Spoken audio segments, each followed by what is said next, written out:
En fait de hausse, il n'y a que 4,1 milliards de rentrées que vous tirez des autoroutes.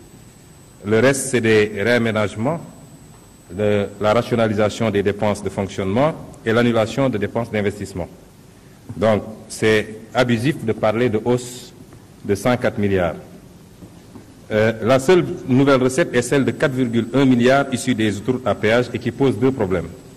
Le premier problème, c'est que l'État ne peut pas chercher à rentabiliser un projet financé par l'argent public. En l'espèce, les citoyens sénégalais contribuent doublement, d'abord à travers leurs impôts et taxes qui ont essentiellement financé ces autoroutes, et ensuite par le paiement d'une redevance instituée au lendemain de l'élection présidentielle par décret 2019-841. Cette redevance est un moyen détourné de taxer les citoyens face aux contre-performances des administrations fiscales et financières et devant les besoins insatiables d'un État endetté et désargenté. En seulement 6 mois d'application, cette redevance va vous rapporter 4,1 milliards supportés par les mêmes usagers qui ont financé l'autoroute. Deuxièmement, il s'agit du respect de vos engagements vis-à-vis du peuple usager. Monsieur le ministre, où en êtes-vous avec l'engagement solennel pris en Conseil des ministres du 11 juin 2018 de procéder à une renégociation de l'autoroute à péage Patte d'Oie AIBD et d'accélérer la finalisation avant fin juin 2018 du processus de renégociation des tarifs. Rappelons que Eiffage n'a contribué qu'à hauteur de 17%, de 16,6% des investissements et aujourd'hui perçoit des redevances importantes. Pour la loi de finances en tant que telle, votre manège a consisté à générer des crédits obtenus grâce à une baisse de certaines dépenses de fonctionnement ainsi que des dépenses d'investissement. Mais nous voudrions savoir le détail de ces réaménagements pour être sûr que des postes importants pour la marche, notamment l'éducation, la santé, n'ont pas été affectés.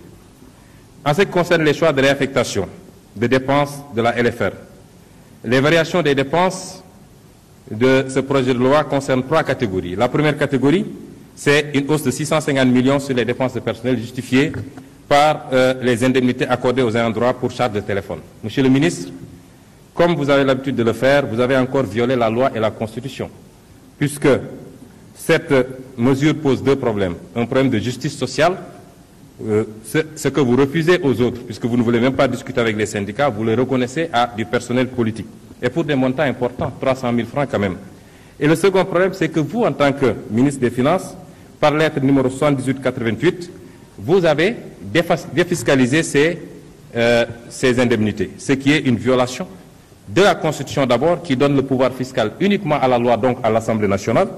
Vous n'avez pas habilitation, monsieur le ministre, à exonérer, mais également des articles 164, 165, 166 et 167 du Code général des impôts, qui disent que l'allocation forfaitaire mensuelle pour charge de téléphonie est un revenu imposable.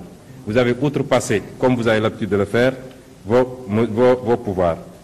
L'autre élément, c'est la Sénélec. Nous voudrions bien savoir, on nous avait annoncé une société qui était tellement bien portante qu'elle avait réalisé un bénéfice de 36 milliards, je crois, en 2017, et subitement, alors que son ancien DG est devenu ministre, on nous annonce que cette société est moribonde au point de justifier ses subventions. Et le troisième, c'est les 75 milliards de dépenses injectées dans le secteur des bâtiments. C'est une bonne chose, nous le saluons, mais malheureusement, je ne pourrais pas débattre sur cet aspect. Le dernier élément que je voulais aborder avec vous, monsieur le ministre, c'est ce qui concerne l'exécution des dépenses. 3 mécanismes sont souvent utilisés.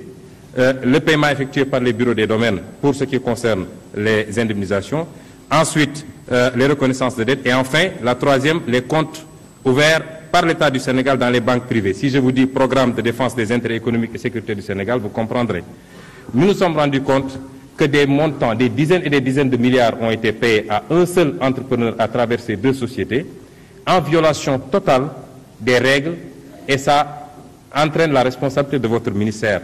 Je comprends bien la peur que cette affaire suscite désormais en haut lieu, ce qui fait que personne ne veut qu'on aille vers un procès. Je vous remercie. La parole est à notre collègue Mohamed Sow. Se prépare notre collègue Malik Gueye après lui.